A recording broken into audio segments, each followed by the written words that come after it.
오늘 성경 말씀은 에스라 9장 1절에서 15절입니다. 고대 그리스의 역사학자 투키디데스는 역사는 영원히 되풀이된다라고 하였습니다. 그리고 영국의 극작가인 조지 버나드 쇼는 역사는 되풀이되는데 이를 항상 예측하지 못한다면 인간은 얼마나 경험에서 배울 줄 모르는 존재인가 라고 하였습니다. 이처럼 분명 역사는 되풀이되기 때문에 지나간 역사 속에서 경험과 지식을 배워 똑같은 역사를 되풀이해서는 안 된다는 것입니다. 그럼에도 인간은 여전히 죄 가운데 있고 그 죄가 죄를 낳기 때문에 똑같은 역사를 되풀이하는 것입니다. 이스라엘 민족은 하나님의 은혜 가운데 출애굽을 하게 되었습니다. 하지만 하나님의 은혜로 출애굽을 하였지만 곧 그 은혜를 잊어버리고 광야 생활 가운데 원망과 불평만 늘어놓다가 결국 1세대들은 약속의 땅에 이르지 못하였습니다. 오직 믿음의 사람 여호수아와 갈렙 두 사람만 약속의 땅에 들어가게 되었습니다. 이스라엘 백성들의 2세대, 즉 새롭게 가나안 땅에 들어갈 젊은 세대에게 모세는 하나님의 말씀을 재차 강조하면서 설교한 것이 신명기서입니다. 하나님께서는 신명기를 통해 이스라엘 백성들이 가나안 땅에 들어가 살아갈 때 지켜야 할 당신의 뜻을 전해주셨습니다. 그러하기에 신명기의 주제는 하나님의 은혜를 기억하고 말씀을 지키라는 것입니다. 과거 불순종했던 그들의 선조들처럼 살아가지 말고 하나님의 은혜에 감사하며 말씀에 순종하면서 살아가라는 것이었습니다. 신명기 7장에서는 약속의 땅인 가나안을 정복하고 7족속을 쫓아내라는 것이었습니다. 그들과 언약도 하지 말고 불쌍히 여기지도 말라는 것이었습니다. 신명기 7장 3절 4절 또 그들과 혼인하지도 말지니 내 딸을 그들의 아들에게 주지 말 것이요 그들의 딸도 내 며느리로 삼지 말 것은 그가 내 아들을 유혹하여 그가 여호와를 떠나고 다른 신들을 섬기게 하므로 여호와께서 너희에게 진노하사 갑자기 너희를 멸하실 것임이니라. 이스라엘 백성들은 가나안 땅에 들어가 살 때 이방 족속과 결혼하지 말라고 하셨는데 그 이유는 이방 족속과 결혼하면 하나님을 섬기는 신앙에서 떠나 이방 신들을 섬기게 되기 때문이라는 것이었습니다. 이러한 하나님의 준엄한 명령이 있음에도 이스라엘 백성들은 이방 족속과 결혼하였고 하나님께서 예언하셨던 것처럼 하나님을 떠나 우상을 섬기기 시작하였습니다. 대표적인 사람이 다윗의 아들 솔로몬이었습니다. 솔로몬은 이방인과의 결혼 동맹으로 나라와 국방은 튼튼하게는 하였지만 이방 여인들과의 결혼함으로 말미암아 이방의 신들이 걷잡을 수 없이 이스라엘 안으로 들어왔습니다. 그로 인해 이스라엘은 우상 숭배로 더러워졌습니다. 이것에 대해 열왕기하 11장 2절부터 5절에 기록되어 있습니다. 여호와께서 일찍이 이 여러 백성에게 대하여 이스라엘 자손에게 말씀하시기를 너희는 그들과 서로 통혼하지 말며 그들도 너희와 서로 통혼하게 하지 말라. 그들이 반드시 너희의 마음을 돌려 그들의 신들을 따르게 하리라 하셨으나 솔로몬이 그들을 사랑하였더라. 왕은 후궁이 700명이요 첩이 300명이라. 그의 여인들이 왕의 마음을 돌아서게 하였더라.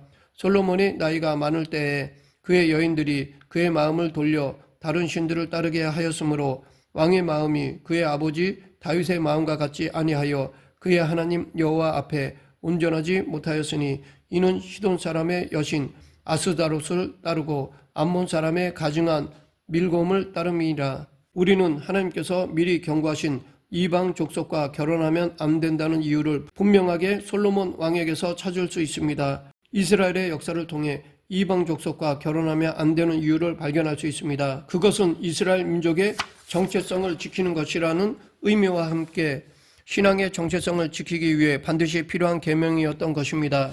그러나 우상 숭배를 끊지 못해 결국 하나님의 말씀에 불순종한 이스라엘은 주전 586년 나라는 바벨론에게 망하게 되었습니다. 그 이전에 605년부터 세 차례 걸쳐 바벨론의 포로로 잡혀가게 되었습니다. 그러나 국률이 풍성하신 하나님, 약속을 신실하게 지키시는 하나님께서는 포로 생활 70년이 지나면 다시 고국 땅으로 돌아오게 해주시겠다는 약속을 지키셨습니다. 정확히 포로로 잡혀갔던 70년 만에 주전 536년에 바벨론에서 돌아오게 하셨습니다. 오늘 우리가 함께 읽었던 에스라서는 포로 귀환 역사를 기술하고 있습니다. 에스라서 1장 1절에서 하나님께서는 바사왕 고레스의 마음을 감동시키어 이스라엘 백성들이 고국으로 돌아갈 수 있는 조서를 내렸습니다. 그래서 수룹바벨의 인도로 주전 536년에 1차로 고국 땅으로 돌아오게 되었습니다. 포로에서 돌아온 사람들의 첫 번째 일은 허물어졌던 성전을 짓는 것이었습니다. 이스라엘 백성들은 많은 우여곡절 끝에 에스라 6장 13절 이하에서 성전이 완공되어 봉헌식과 유월절 절기를 지키게 되었습니다. 에스라서 7장과 8장에서는 2차로 에스라의 인도하에 포로민들이 예루살렘에 귀환하였습니다. 1차 포로 귀환 후 80년 만에 2차로 고국 땅으로 돌아오게 된 것입니다. 에스라 8장에는 포로에서 돌아온 사람들의 명단이 기록되어 있습니다. 에스라서 8장 31절 첫째 달 12일에 우리가 아하와 강을 떠나 예루살렘으로 갈새 우리 하나님의 손이 우리를 도사 대적과 길에 매복한 자의 손에서 건지신지라. 에스라는 이 모든 것이 보이지 않는 하나님의 손의 도우심이었다고 말하고 있습니다. 오늘 본문 1절은 2일 후에라는 말로 시작하는데 이 2일 후라는 말은 에스라와 이스라엘 백성들이 고국 땅에 도착한 이후의 사건을 의미합니다. 에스라서 7장 9절에 보면 에스라와 함께 2차 포로 귀환자들이 이스라엘에 도착한 것은 5월이었습니다. 그리고 본문에서 이스라엘 백성들을 모으는 사건은 그해 9월 20일에 일어났습니다.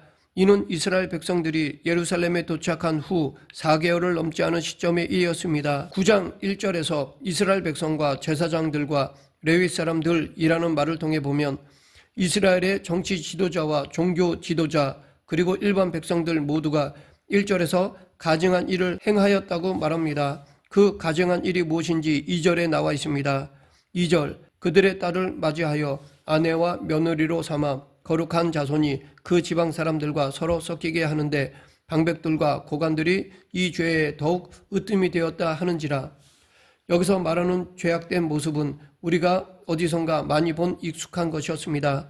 바로 그들의 선조들이 하나님의 말씀을 듣지 않고 가나안 땅에 들어가 이방인들과 결혼하고 그들의 신을 따랐던 모습과 똑같은 죄를 저지르고 있다는 것입니다. 더욱 지금의 이스라엘 백성들은 나라는 망하였다가 하나님의 은혜로 다시 약속의 땅에 돌아온 지도 얼마 되지 않은 시점에서 과거 이스라엘의 선조들과 똑같은 죄를 저지르고 있는 것입니다. 이러한 이스라엘 백성들의 죄악된 모습을 보고 에스라는 모든 백성을 모아놓고 하나님 앞에 나아가 기도하기를 작정하였습니다. 우리는 에스라의 기도를 통해 진정한 우리의 정체성을 되찾고 하나님께서 기뻐하시는 삶을 살아가야 할 것입니다. 그러면 에스라는 어떻게 기도하였나요? 첫째, 백성들의 죄를 자신의 죄로 받아들이고 기도하였습니다.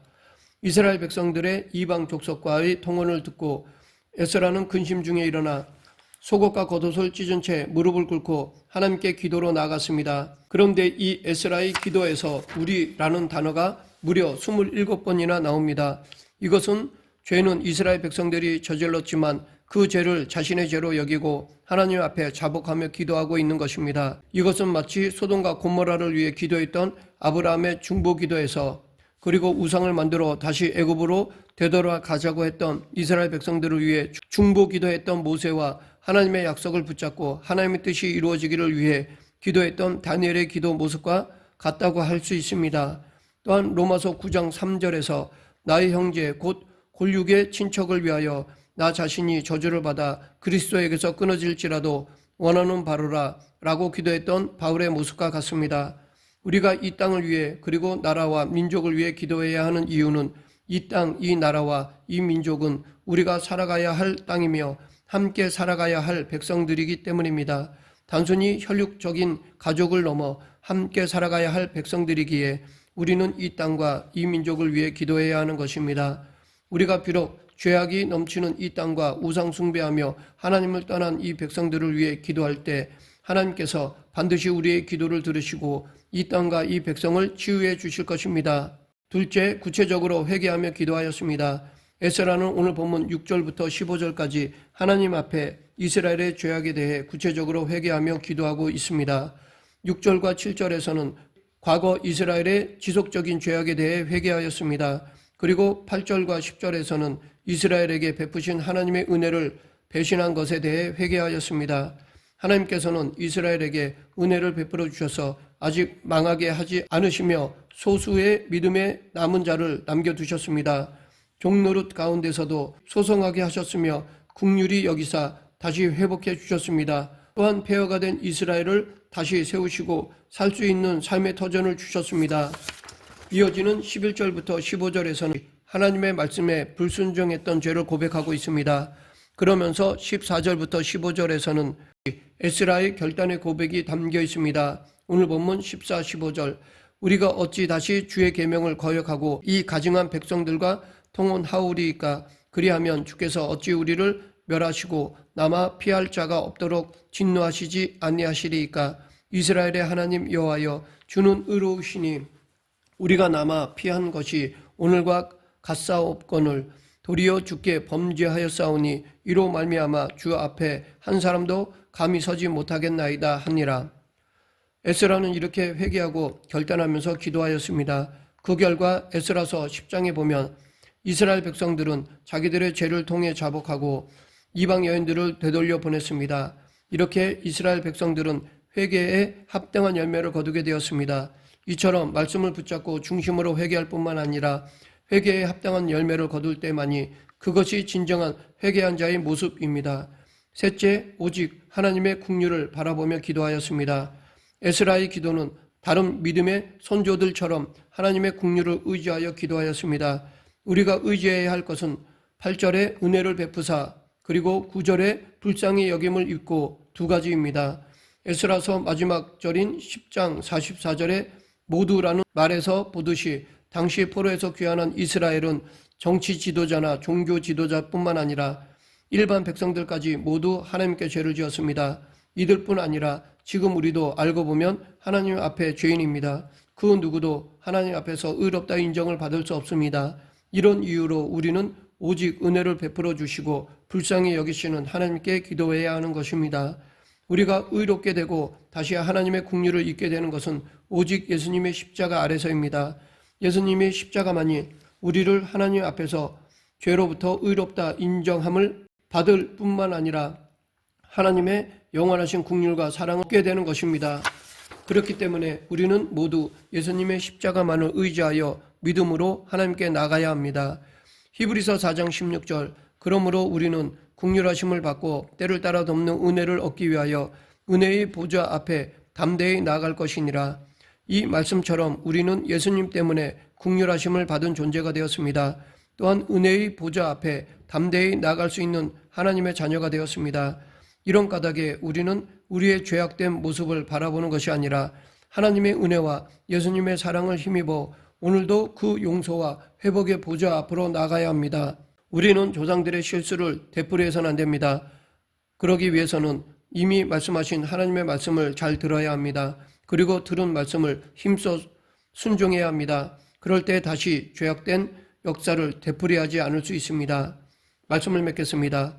에스라 선지자는 백성들의 죄를 자기 죄로 여기며 하나님 앞에 철저히 회개하였습니다. 구체적으로 죄를 자복하고 회개하였습니다. 오직 하나님의 긍휼과 자비를 바라보았습니다.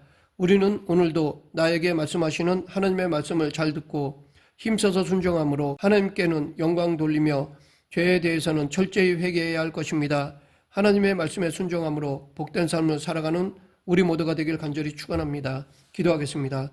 생사와 화복을 주관하시는 하나님 아버지, 죄에 대해서는 예민하게 반응하며 지은 죄에 대해서는 철저히 회개하는 그리스도인이 되게 하여 주시옵소서. 예수님 이름으로 기도드립니다. 아멘.